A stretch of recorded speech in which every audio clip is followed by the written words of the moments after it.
see what happens here. And I just received an award from the state of Israel, from Bibi Netanyahu, thanking me because I moved the embassy to Jerusalem, making Jerusalem the capital of Israel.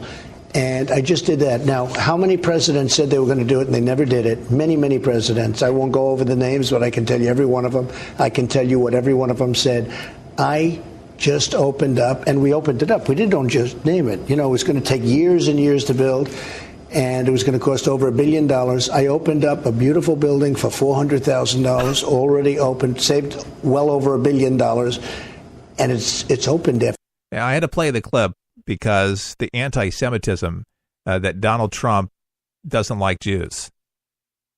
They made fun of his speech, saying that he didn't seem sympathetic, empathetic. He didn't have the Obama persona when he went to the synagogue. I watched Donald Trump at the synagogue, and he looked very respectful. He looked saddened for what took place. Look, if you don't understand New Yorkers, then you're not going to ever understand Donald Trump. But I'll tell you this. You ever hear the saying in a New York Minute? Donald Trump gets more things done in one day where it takes some people a year or two. He moves so fast, he has so much energy that his young 20-year-olds and 30-year-old interns can't keep up with him.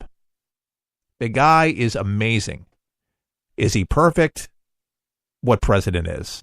Has he done a lot for this country, for our bottom line? Yes.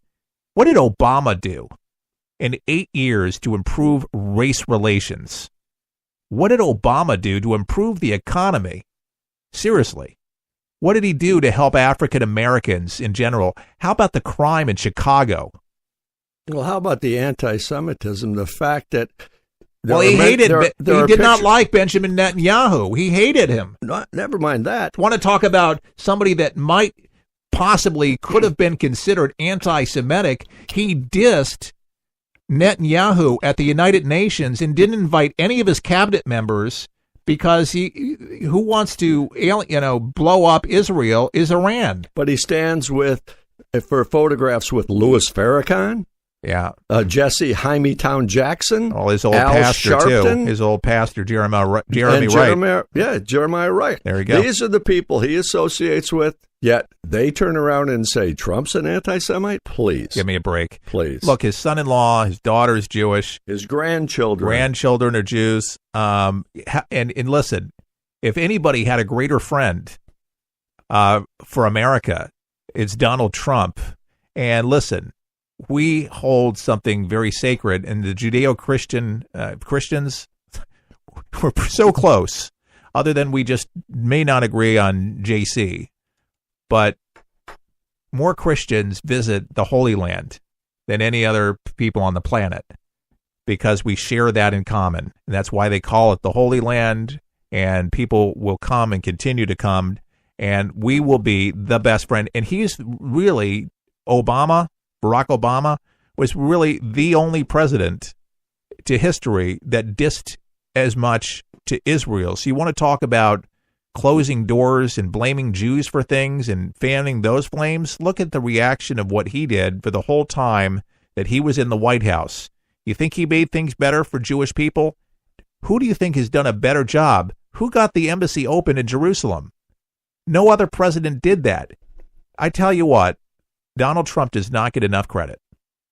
Well, he's never going to get enough credit because the liberal leftist media is going to report, contrary to everything he does, it's their lifeblood. If they didn't have Trump, what would they report? There's no channel. There would be no channels. What would they report? Nothing. Exactly. Nothing. Exactly. Well, Obama, they would just gloat over every single thing that he did. And you remember the news coverage about what he did. And wherever he was, they would carry the entire speech.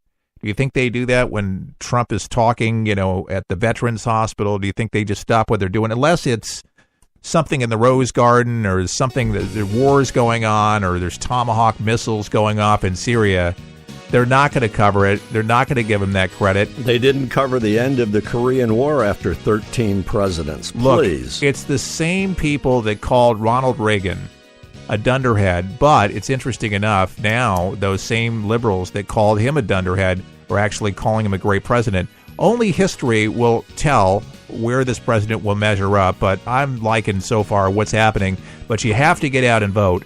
Get out and vote for the right people. Make sure you do your due diligence before pulling that lever, but that's how you get them back, folks. Well, vote your conscience. Vote it and get out there now. Keith Allen, Mike Garrett joined me in studio today. Thank you, Mike, and thank you, pleasure, our Keith. stations across America carrying us. Remember, we're listener-supported. Your support does keep us on the air. You can make a donation at forthepeopleshow.com. All the best. May God bless. Peace.